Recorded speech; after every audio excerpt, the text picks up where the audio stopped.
2024 के चुनाव को लेकर जहां विपक्षी पार्टियां ताल ठोक रही हैं और वह कह रही हैं कि हमें मोदी को हराना है, यानी कि बीजेपी को हराना है।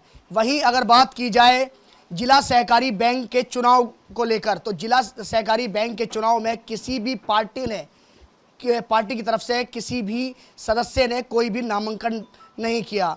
आज गाजियाबाद में 14 डायरेक्टर के पदों पर बीजेपी की तरफ से जो डायरेक्टर पद के लिए जिन्होंने नामांकन किया था वे सभी निर्विरोध चुन लिए गए हैं। हमारे साथ बात करने के लिए पश्चिम उत्तर प्रदेश के अध्यक्ष हैं सत्येंद्र सिसोदिया, बात करते हैं। ये बताइए कि जो आपके जिला सहकारी बैंक का जो चुनाव चल रहा है, तो किसी भी विपक्षी पार्टी ने एक भी पद के लिए नामांकन नहीं किया, क्या कहेंगे आप इस पर? चुनावी प्रक्रिया चल रही है सहकारी समितियों की, और उसमें हर व्यक्ति को अधिकार है नामांकन करने का। यदि कोई नामांकन नहीं करता है तो वो उसकी इच्छा है।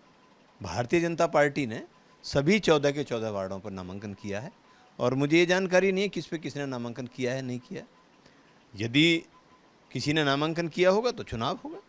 14 वार्ड और 14 वार्ड में गाजियाबाद, हापुड़, नोएडा, तो विपक्षी पार्टियों क्या एक भी सदस्य नहीं मिला जो कि वो आके नामांकन कर सके? या कहें तो जिस तरह से ये चुनाव इस तरह के होते हैं कि जिसकी सत्ता होती है उसी के चेयरमैन बनते हैं, तो कहीं इस तरह का माहौल तो नहीं है इस समय? मैं ये नहीं कह सकता कि किसके मन में क्या है क्या। मैं इतना जानता हूँ कि भारतीय जनता पार्टी का माहौल है, पूरे देश में है और उत्तर प्रदेश में विशेषकर है। और जहाँ तक नामांकन की प्रक्रिया, मैं भी कृष्णवीर सिंह जी का नामांकन था, उसमें मैं सम्मिलित हुआ था, और जब मैं वहाँ नामांकन दिला के वापस निकल रहा था तभी विपक्षी दल के कुछ लोग नामांकन करने के लिए आए थे।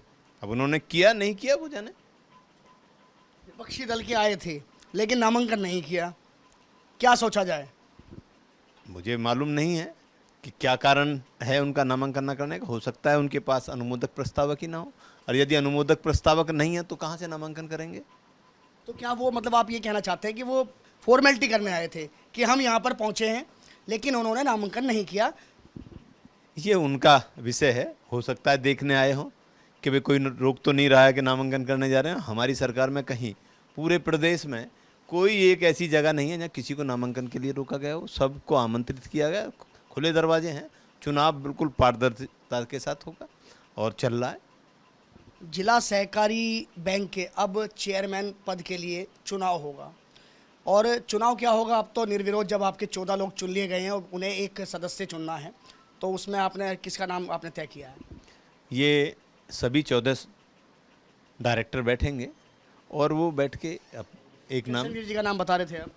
मैं तो कृष्णवीर जी के डायरेक्टर के नामांकन में गया था, और पार्टी का क्या नाम होगा, किस नाम का वो प्रस्ताव करते हैं सभी डायरेक्टर। चेयरमैन आपका तय है? पार्टी का निश्चित रूप से तय होता है, किसी न किसी का नाम रखेंगे, लेकिन सभी डायरेक्टर स्वतंत्र हैं, वो जिसको चाहेंगे वो बनेगा। देखिए, जिला सहकारी बैंक का चुनाव, और ये 3 जिलों का चुनाव है, गाजियाबाद, हापुड़ और नोएडा का। लेकिन सबसे बड़ी बात यह है कि इनमें एक भी विपक्षी पार्टी की तरफ से किसी ने भी नामांकन दाखिल नहीं किया। 16 लोगों ने इस प्रक्रिया में हिस्सा लिया था, 16 में से 2 के नाम खारिज हो गए, और बाकी बचे 14 लोग, जो कि 14 लोग बीजेपी के हैं जिन्हें निर्विरोध चुन लिया गया है। कहीं ना कहीं अब बीजेपी की जिला सहकारी बैंक पर कहें तो जीत पक्की मानी जा रही है, क्योंकि यहाँ पर बीजेपी का ही चेयरमैन बनेगा। गाजियाबाद से कैमरामैन रोहित श्रीवास्तव के साथ एबीपी गंगा के लिए मैं शक्ति सिंह।